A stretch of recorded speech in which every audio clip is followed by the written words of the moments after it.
Hello my friends, and welcome back to my channel, Joyful Jessie. In today's video, I am so excited to share with you how I'm going to make some chuletas guisadas, which in English, I think that translates to pork chop stew. So make sure to stick around and watch.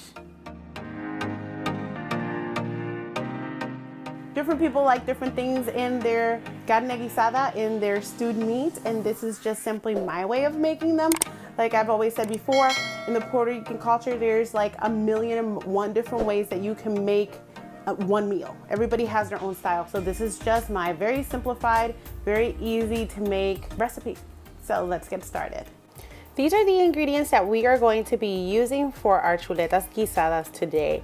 Pork chops, and I got kind of like the thicker cut, but you can get whatever pork chop you'd like, would work just as fine. If you don't want to make this out of pork, you can make this out of beef and out of chicken. We're going to be using 1 packet of Saxon seasoning, 1 packet of the little piggy ham seasoning, 1 can of tomato sauce. We're going to be using about 1.5 tablespoons of adobo. I have 1 potato, 1 cup of baby carrots. I'm going to be using about 2 to 3 tablespoons of vinegar, 1 onion, about 2 tablespoons of canola oil, 1 to 2 tablespoons of sofrito or recaito, and 1 tablespoon of cornstarch. First, I have washed my pork chops and I have placed them in a bowl, and now I'm going to add 3 tablespoons of vinegar. This is just gonna help with the nice tangy flavor that I really like. Then I'm going to add 1 tablespoon of adobo, and I'm going to mix it all together with the tongs that I'm using to make sure that the flavor gets through all the pork chops. And then I'm going to add my 1 packet of Saxon and give it another nice mixing. Once I'm done with that, I'm going to go ahead and put my pork chops to the side and let it sit and marinate for a little bit while I cut my vegetables up.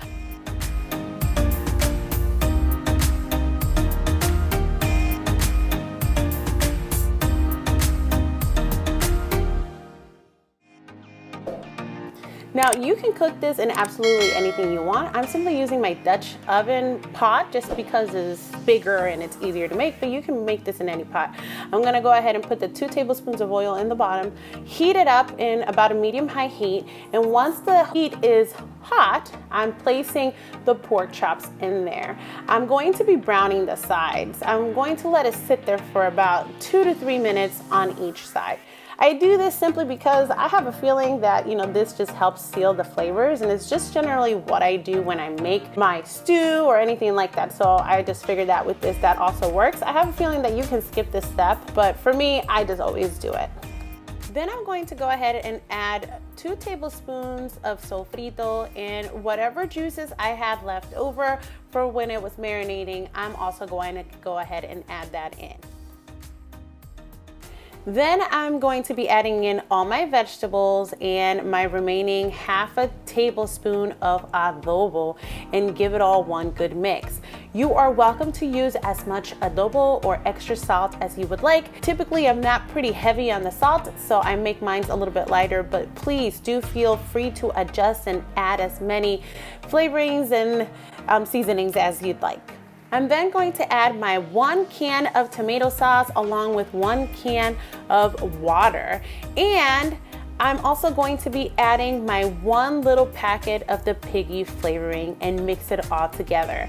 I'm then going to let this simmer in the stove without a top on it for about 5 minutes. I'm then going to go ahead and put the top on my pot, and I'm going to lower the heat down all the way to low, and I'm going to let it cook for about 20 to 25 minutes.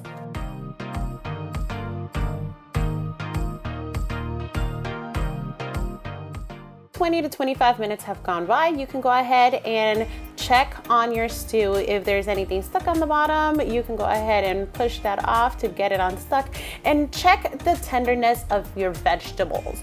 If you have reached the tenderness that you would like, that's great. We're gonna move on to the next step. If you want yours a little bit softer, you can let it sit for a little bit longer. What I am going to do is, you're gonna see that this is still a little bit runny. I wanna make it a little bit thicker. So to thicken it, I'm going to be using some cornstarch. I'm going to use about 1/2 1/2 cup of water with 1 tablespoon of cornstarch, and I'm going to add it onto my stew. And I'm simply going to be little by little moving it and incorporating it into my stew. I feel like it's missing something. I think it needs a little bit more adobo in here, so I'm gonna put a little tab. You guys fix your stuff to however salty you want. I also forgot my pepper. Maybe this is what it's missing.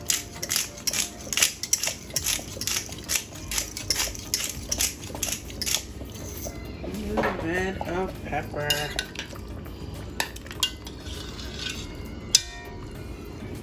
My garlic. I almost forgot. 1 clove of garlic. I was like, wait a minute. It's missing something. After making any adjustments, I'm going to go ahead and let it simmer on low for another 3 to 4 minutes to give the stew time to thicken. All right, today I'm gonna be serving this with a little bit of rice. Come over here, get this yumminess out.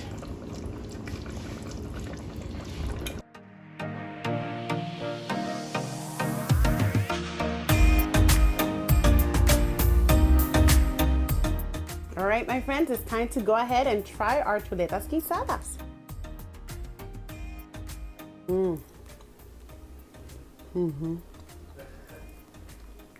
Really tangy, tastes just like I like them.